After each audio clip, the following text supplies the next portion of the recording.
मुख्यमंत्री बने तो लोगों को एक आशा जगी थी कि चलिए सरकार भारतीय जनता पार्टी की आ गई। एक साधारण कार्यकर्ता को मुख्यमंत्री बनाया है, पर्ची से बना हो चाहे, अब लोगों की सुनवाई होगी। लेकिन आज जो देखने को मिल रहा है 2.5 महीने में, मुख्यमंत्री, मंत्री, विधायक, किसी की कोई सुनवाई नहीं हो रही। पूरी तरीके से ब्यूरोक्रेट्स हावी हैं। दिल्ली से पर्चियां आती हैं, रात को कोई लिस्ट आती है। देश के प्रधानमंत्री, जो प्रधानमंत्री कम प्रचार मंत्री ज़्यादा हैं, वो आए, लोगों को बहलाया, बहकाया, झूठे वादे किए गए, तरह तरह की बातें की गई।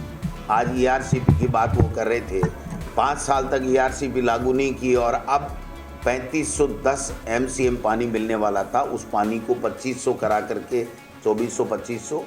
हमने 10 साल राज किया था, तो क्या ये सोच करके फिर उसके बाद में ये था कि भाई यही आएंगे, दोबारा नहीं आएगा। तो ये तो काल्पनिक बातें हैं। मैं ये कहना चाहता हूँ कि लाडले मुख्यमंत्री बने, कैसे बने, किस प्रकार बने, पर्ची खुली, लेकिन बने। मुख्यमंत्री बने तो लोगों को एक आशा जगी थी कि चलिए सरकार भारतीय जनता पार्टी की आ गई। एक साधारण कार्यकर्ता को मुख्यमंत्री बनाया है, पर्ची से बना हो चाहे, अब लोगों की सुनवाई होगी। लेकिन आज जो देखने को मिल रहा है 2.5 महीने में, मुख्यमंत्री, मंत्री, विधायक, किसी की कोई सुनवाई नहीं हो रही। पूरी तरीके से ब्यूरोक्रेट्स हावी हैं। दिल्ली से पर्चियां आती हैं, रात को कोई लिस्ट आती है, दूसरे दिन दूसरी लिस्ट आती है, तीसरे दिन तीसरी लिस्ट आती है। मुख्यमंत्री जी अपने भ्रमण करने में व्यस्त हैं और ब्यूरोक्रेसी ने पूरी तरीके से इस शासन के ऊपर कब्जा कर लिया है। ये लोकतंत्र के लिए खतरे की बात है। इधर यहाँ पर और उधर आप देख सकते हैं कि चंडीगढ़ में जिस प्रकार से मेयर का चुनाव, लोकतंत्र की हत्या की गई, प्रजातंत्र की हत्या की गई और सुप्रीम कोर्ट ने दखल दे करके उनके ऊपर मुकदमा चलाया, जिस रिटर्निंग ऑफिसर ने गड़बड़ की, और वहाँ पर जो उम्मीदवार था, साझा उम्मीदवार, उसको विजयी घोषित करने का काम किया है। तो हर बात में सुप्रीम कोर्ट कहाँ से आएगा? आप बता रहे भाई कि अच्छे काम किए, उसके बावजूद देश के प्रधानमंत्री, जो प्रधानमंत्री कम प्रचार मंत्री ज़्यादा हैं, वो आए, लोगों को बहलाया, बहकाया, झूठे वादे किए गए, तरह तरह की बातें की गई। आज ईआरसीपी की बात वो कर रहे थे, 5 साल तक ईआरसीपी लागू नहीं की और अब 3510 MCM पानी मिलने वाला था, उस पानी को 2500 करा करके 2400-2500 और मुख्यमंत्री जी को बुला करके यहाँ मध्य प्रदेश के मुख्यमंत्री आए और साइन करा के दे दिए। मैं दावे के साथ कह सकता हूँ ये छलावा है यहाँ के लोगों के साथ में। किसी भी तरह से इतना पानी मिल ही नहीं सकता। जब 3 बांध ऑलरेडी पहले से मध्य प्रदेश ने 2005 के समझौते के मुताबिक बना लिए, तो वो जो पानी रुक गया उसकी गणना तो अब हो नहीं रही है। अब जो पानी आ रहा है उसकी गणना के आधार के ऊपर ये MOU हुआ है, जिससे हमारे हितों के ऊपर मैं समझता हूँ कुठाराघात हुआ है। पानी पीने के लिए पूरी तरीके से नहीं मिलेगा। ये चुनाव तक जो खेल खेल रहे हैं आंकड़ों का और MOU का, उसके बाद में कुछ भी नहीं होना है। न यमुना का पानी आना है, न ये जो ERCP की जो योजना है, इसके तहत जो पानी लोगों को किसी सिंचाई के लिए मिलना चाहिए वो नहीं मिलेगा। इसकी क्या गारंटी है? जोशी मार्ग झोटवाड़ा इलाके में PNB के अंदर फायरिंग और 2 लोगों की फायरिंग, एक भी मौके पर पकड़ा, दूसरा फरार।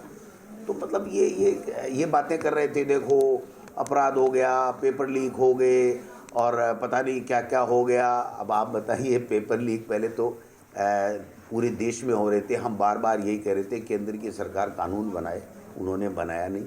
आज उत्तर प्रदेश में पेपर लीक, गुजरात में पेपर लीक, पंजाब में पेपर लीक, सब जगह पेपर लीक। और यहाँ तो अकेडमिक के भी पेपर लीक हो रहे हैं। यहाँ तो कॉम्पिटिटिव एग्ज़ाम की बात छोड़िए आप, BSc ग्रेजुएशन के विश्वविद्यालय में पेपर लीक हो गए और NCC के जो प्रवेश परीक्षा उसके पेपर लीक हो गए। तो ये फिर किस आधार पे किस मुंह से ये बात कह रहे थे कि साहब ये मुद्दे हैं, ये मुद्दे हैं। आज अपराध, महिला हमारी माताएं सुरक्षित नहीं हैं। एक 8वीं में पढ़ने वाली बच्ची के साथ में गैंगरेप, जिस कांग्रेस को अपनी माँ कहे, कांग्रेस से सब कुछ प्राप्त करे, और वो अचानक अनर्गल बयानबाजी करके अगर उधर चला जाए तो अब पर्ची से ही गए होंगे।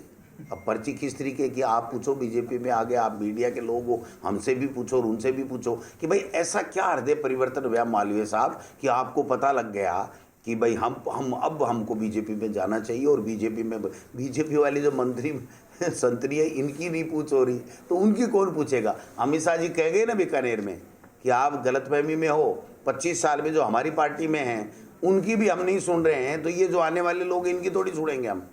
ये तो इनका जमीर बिगाड़ रहे हैं भाई साहब। डिसिप्लिन है सर, 3 मंत्रियों को खड़ा रखा है स्टेज पे हिंदुस्तान में, ये भी एक डिसिप्लिन है। अब वो तो आपको देखना है, आप में दम है तो उठाओ। हमें लगता है कि ये हमेशा ऐसे ही चलेगा। ये तो प्रजातंत्र का तरीका यही है कि हम लोग हमारी बात कहते हैं, लोग समझ में आती है, लोग बाग उस पर रिस्पॉन्स करते हैं, और जब रिस्पॉन्स देते हैं तो निश्चित रूप से बदलाव आता है, और बदलाव तो एक प्रक्रिया है। हमने 10 साल राज किया था, तो क्या ये सोच करके फिर उसके बाद में ये था कि भाई यही आएंगे, दोबारा नहीं आएगा, तो ये तो काल्पनिक बातें हैं। मैं ये कहना चाहता हूँ कि अब हम जब जनता में जा रहे हैं तो जनता कह रही है न 10 साल में मोदी जी ने जो वादे किए वो पूरे किए, और न भारतीय जनता पार्टी ने 3 महीने में, 2 महीने में, 2.5 महीने में जो 100 दिन की कार्य योजना है वो भी वो नहीं बना सके। और जो बजट आया, अंतरिम बजट, न केंद्र के बजट में कुछ राजस्थान को मिला और न राजस्थान के बजट में राजस्थान को कुछ मिला है। वही जो हमारे समय में जो घोषणाएं की गई थी या जो केंद्र में थोड़ा बहुत अंतरिम बजट में आया, उसकी कॉपी पेस्ट करके और यहाँ पर पढ़ दिया गया है।